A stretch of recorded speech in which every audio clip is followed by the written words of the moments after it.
Ladies and gentlemen, welcome to CT Sold Out. What we have here is a preview of a game that's not out yet. How does that work?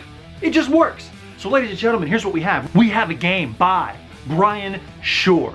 That name sounds familiar? It should, because he won our very first ever death match with Coldwater Crown. He's back at making you care about themes that you didn't think you cared about.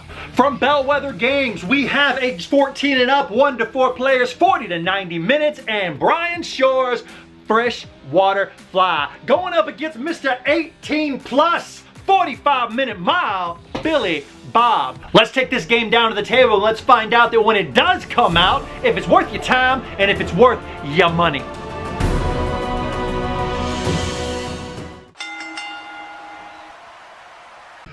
Whew, well, that was fun. Right out the gate, looking at the game, everything is very well done. A prototype, sure, but it's really good. It's better than a lot of the components that I see for fully fledged games that I've actually looked at.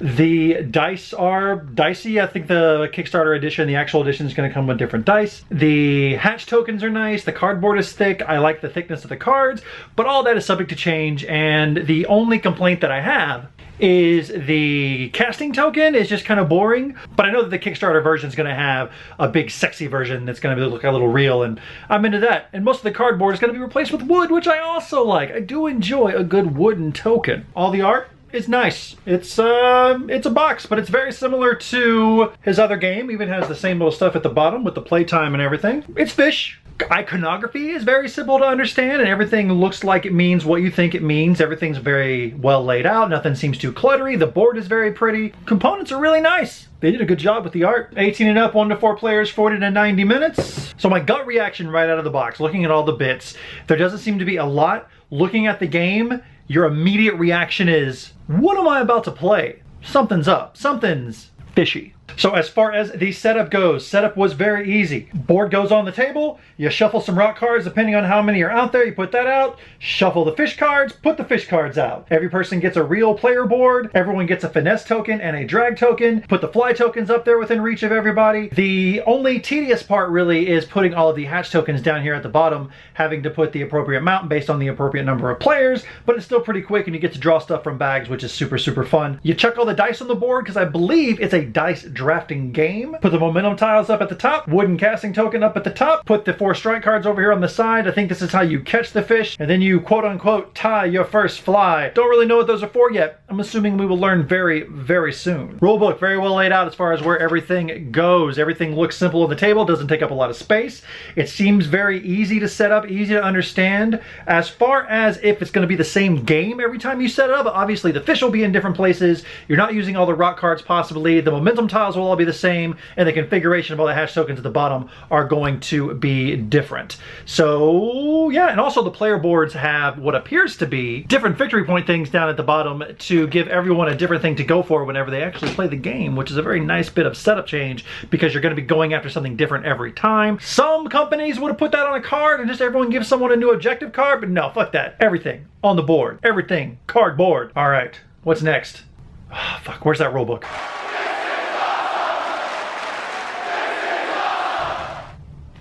Rulebook's not bad. Rulebook, all you really have to do, read it once. I think I know what's going on. I'm not 100% on a couple of the concept or how they're really gonna mesh together, but I do understand it. I've read the updated rulebook online and it's pretty good. There's not really a lot of questions. I just don't know how it's all gonna flow together. Ha ha ha, because we're in water. The only thing I had to relook up after kind of playing some practice hands are what the flies were used for, because I got something confused with the color of the fish and the hatch tokens at the bottom, but I cleared that up and it appears, like it's gonna be a fairly simple game to teach. Usually when I go to teach games, I always start with the goal of the game is to win. The way you win is by X. The way you X is by Y. The way you Y is by playing the game. Let's play the game. Obviously, the way you win this game is by having the most points. Points are scored once someone has caught their certain number of fish. The way you catch fish is by doing one of the 3 actions, but all of the actions start from the same fish egg. That fish egg being dim dice. So all you do on your turn is you're taking a die and you're going to do one of the 3 things. You're either going to do the finesse action, which allows you to move your little finesse tracker up to give you access to special abilities. You're going to do the cast action, You put your little dew hooker here on one of the fish, making sure that your lure matches the color of one of the hatch eggs at the bottom to get dealt a strike card. And you're trying to catch the strike card with little fishy jumping on it because that means you have caught that fish, and it goes up here at the top of your board. And then the other one is to reel it in, which you take the die and you're trying to move this around to physically reel in the fish from here to here to here. Then when you catch the fish, you score the fish. That's it. You're taking a die and you're doing one of the 3 things you can do with the die. And of course you have access to these little finesse actions here. I guess finesse is when I'm wiggling my jiggle. Yeah, that seems really easy. It doesn't seem like a lot of complication. It doesn't seem like a complicated game. I don't know if not complicated is going to translate to not fun, but based on his other game that I have played that I absolutely loved, I don't think that's going to be the case. I think much like that game, and much like I'm assuming real fishing, the one time I did that, you're going to develop a rhythm. You're going to see the die, you're going to take the die, you're going to try to catch the fish, and then replace them, and depending on the types of fish you're trying to catch. All right, so learning the game seems pretty simple. Teaching the game is, okay, if I sit down with someone to teach them a game, we got to get over the fishing thing. They have to understand that not every game is going to be soldiers and fortunes and all this other stuff. It's not going to be all this stuff. Sometimes a game can be about something as simple as fishing, or flywater fishing, freshwater fishing, fly fishing. So the way that I'm going to teach the game, I'll give the goal, I'll give how to get it, I'll give the only 3 things you can do on your turn and how they work together, and then we'll just go. The rulebook has some really good tips as to why you might want to do certain things. So for example, the number of the die you take depends on where you get to put your little casting rod on the board. So you want to throw it high because if you don't catch one or hook one, you have a chance to go back at least twice. And every time you go back, if you do match your lure with a hatch egg there, you get more strike cards. And the idea is to get as many of those strike cards as possible because that's what you need to catch a fish. Yeah, if you catch on the first one, you're good. Yeah. So it's almost a racing game. You have your short-term planning, which is just getting some points, getting a fish on your board, taking a look at what you're going to score, and trying to just get going as quickly as possible. And the long-term planning is the hatch eggs at the bottom, where you're trying to see what's going to be coming up, because after every round, you're going to start pushing them forward and refilling, and you don't want to end up having a lure that's not going to do you any good if there aren't that many colors on the board. So you're going to want to swap these out. So other than just knowing how to catch the fish, I feel like after a round or two, you're going to get it, and you can learn everything else by playing the game. So we've seen what's inside, we've learned how to play, we learned how I'm going to teach it. I'm going to play it solo for a little bit to make sure I understand it and mess with a little solo variant that they have, and then I'm going to play the game. And now all that's left is to see if it's worth my time and if it's worth my money. I was wrong. I was so wrong. So here we are, a few days later, a few plays later. I have played this game with a gamer and with a non-gamer, and here is how it's gone so far. It is a simple game, but there is a lot of plate spinning and a lot to keep track of. One of the things that you have to do is catch different fish depending on what player board you have and what combination you get. However, the pressure of trying to catch fish before the other person to get those 2 points is so immense that I just ignored it both times. And about halfway through the game, I realized, ah, shit, I need to start getting specific fish. But by then it was too late, and I couldn't get the fish that I needed. So the results were positive. People that I played it with seemed to very much enjoy it. They seemed to really like just the casting and the reeling and the finagling and just trying to become a better fisherman. The way that you catch a fish is actually pretty surprising. When you put your little token on the fish you want to catch and they deal you a strike card, it's a 1 in 4 chance that you're going to get it. And if you have played smartly and you have built up some finesse and made sure your lures matched your hatch, then the chances of catching that fish are pretty much 100%. But every once in a while, you're going to put that token on a fish that you want to catch, and you're gonna lock eyes with the person across the table, and they're gonna deal that 1 card to you. And it's gonna be a catch, and for a split second, you are gonna believe that you are the greatest fisherman that ever lived.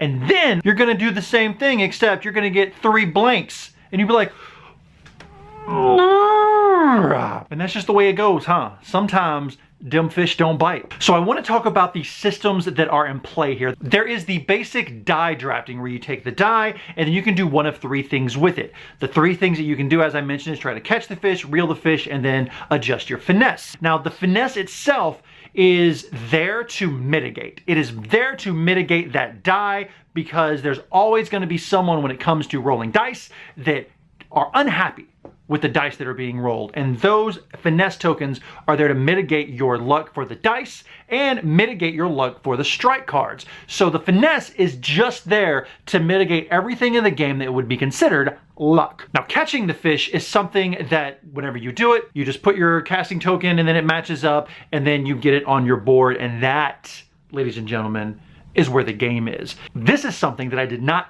anticipate. The instinct when you first get a fish on your line is to reel it in as quickly as possible to catch it, because I thought this was a racing game. No, no, no. Like real fishing, this is a game about patience, because your patience will be rewarded with rock cards. Your patience will be rewarded with those momentum tiles at the top that are, you have to get those. The momentum tiles do a handful of things, but the main thing they allow you to do is one of the actions without having to use a die for it. So essentially, you're getting 2 turns per turn if you play your turn right. For example, if I have momentum, I can use that tile to cast out a 5 and then take an actual die to help reel it in. I really need to stress the importance of the reel action being probably the focus of this. Catching a fish, you're most likely going to catch a fish your first turn, and when I teach this again, and when I have taught it, I don't go over the reel action at first. I just go over, this is how you catch a fish, you should catch a fish on your first turn. And then we catch a fish, I'm like, this is how you reel the fish in. And then I explain what the finesse is for, and it makes sense. So the first complete round, you are fully aware of how to play this game. But once you have that reel, and you're looking at it and you're like, oh, I need to do this because this fish is a bit of an asshole. Oh, there's a little icon in the upper left-hand corner of the fish that shows how strong it is. So when you're reeling it in with the die, it actually subtracts from the amount that you have. I like to think of it as that fish's asshole value. This fish is an asshole of 3, which means he's gonna fight his ass off not to get caught, but this fish is an asshole of 0, so, you know, delicious. But you have to mitigate that along with getting the finesse, trying to select the low die, because whoever has the lowest amount of pips on their dice at the end of the round gets to go first next. And if you go first, you actually get an extra action, at least in a 2-player game. So you are, do I take the 1 or do I take the 6? Oh, the 6 will help me now, but the 1 will help me later, and I can use this for... I said it was a simple game, and it is a simple game, but there are a lot of complex things going together to influence your decision. And if you are not paying attention, you may end the game early by catching the most fish, but you are going to lose hard. This game does not take a very long time to set up, play, and pack away. Looking at the box behind me, it's 40 to 90 minutes, but I don't believe it is 40 to 90 minutes to play. To set up and everything, 2 players, it's a quick 40-45 minute game. Whenever it's done, pack it away, everything goes in a bag, cards go in a stack, goes back in the box, and we live to play another day. The barrier to re-entry, however, is not going to be a high one. This is one of those games you learn once. Whenever you want to play it again a few months later, you look at a couple of things really quick in the rules and you're good to go. You don't have to read the whole rule book again. It's a very simple system, and it will be greatly improved by a couple of tweaks that I would ask for. I believe these are gonna be in the final version, but I'm not 100%. I need a player aid, and I need a player aid for every player so they can see the actions they can do, just something to break down so I wouldn't have to keep referencing the rulebook. I believe this will be available. Also, as I mentioned, the dowel rod, I am really looking forward to being a deluxe version, so it looks really good on the table because it does take away some of the theme, but really, after a few rounds, you're really involved and you're really like, oh, I gotta catch this fish, I gotta do this, oh snap, the other person ain't catching any coho, gotta get that coho, because if I get that coho, I get them extra points. I need them extra points. How many fish does he have? 1, 2, 3, 4, 5, 6. Oh, this is the last fish. Shit, I need to get a fish. What does this game remind me of? I have not played a lot of dice drafting games. Some people, it might remind them of Grand Austria Hotel. That's a game where you roll dice, and depending on the dice you take will depend on the things that you can do. However, I have not played that game. I have not played a game like this. I have played essentially engine builder games, and the rock cards serve a purpose that I did not anticipate either. It really makes you a better fisherman and really allows you to mitigate and change all the things in the game. The rock cards are not to be ignored, and if you do ignore them and that player across the table has been getting all of them, you are going to lose this game. You have to really fight for those rock cards as early as possible, because if you get an engine going that's working, you're going to win, baby. Because if you get them rock cards going, you get that engine going early, you are going to have a lot more options at your disposal, and you won't end up up like me, who is sitting looking across the table at Phil going, he has every momentum card and he can turn any dice into any other number. What can I do? Oh my God, I have nothing. The main focus of this is to see if this freshwater fly is worth your time and if it's worth your money. Ladies and gentlemen, I already backed this on Kickstarter, but this prototype copy was free for me to play for a bit, and all this did was make me more excited for the game itself. I'm excited to play the single player. I'm excited to get my hand on them wooden bits. I'm excited to grab that dowel rod that isn't a dowel rod, and I'm excited to see what this game has to offer. As of right now, it is 100% worth your time. If you are a fan of dice, mitigation, creating a little bit of an engine, and really trying to find the best path to victory, this game is also going to be worth your money. I am going to be grading these things on a star system, Meltzer style. So it is a 1 to 5 star rating. The potential is the rating it's going to have when it comes out, and the idea of what we can do to expand it. So this game, in all of its glory, Freshwater Fly, as of right now, has a potential to be a 4-star game. I think there is a lot going on here, and I think that if you give it your time, it's going to be great. How do we get to 5 stars? I'm not quite sure, but I look forward to finding out. It's worth your time, it's worth your money, ladies and gentlemen. This has been your first edition of CT Sold Out. I hope you enjoyed it, and I hope you and yours well. Peace out. Have a good one.